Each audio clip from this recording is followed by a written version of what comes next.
சினிமாவில் ஒரு சரித்திரம் இன்னைக்கு நம்மளை விட்டு பிரிஞ்சு போயிருக்கு. அது சாதாரண சரித்திரம் இல்லை.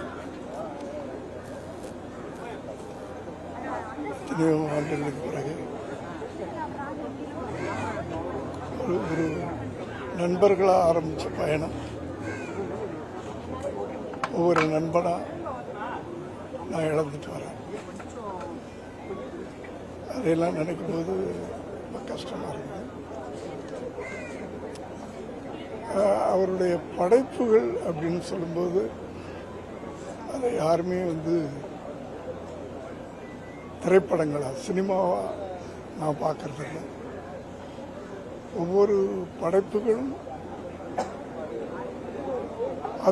அது ஒரு கதை சொல்லும். இன்னும் சொல்லப்போனால் அவர் ஒரு புது வேதம்னு சொல்லலாம். வேதம் புதுதுன்னு எடுத்தார். அவரே ஒரு புதிய வேதம் சினிமாவில். அப்படி வாழ்ந்துட்டு இப்போவும் சினிமா இருக்கிற வரைக்கும்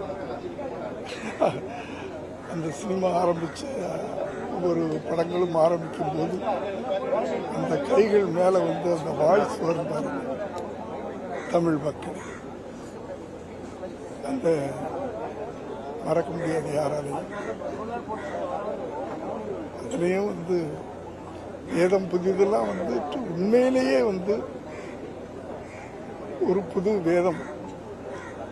இன்றைய தலைமுறைகள்லாம் படிக்க வேண்டிய பாடப்புத்தகம் தான் நினைப்பேன்.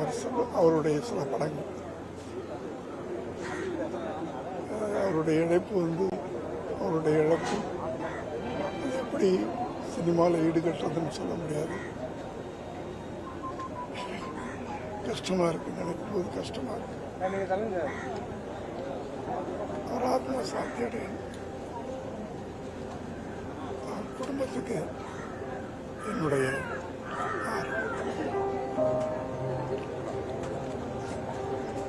பிளே ஸ்டோர் மற்றும் ஆப் ஸ்டோரில் இருந்து பாலிமர் செயலியை QR கோடு மூலம் பதிவிறக்கம் செய்யுங்கள். செய்திகளை உடனுக்குடன் பெறுங்கள்.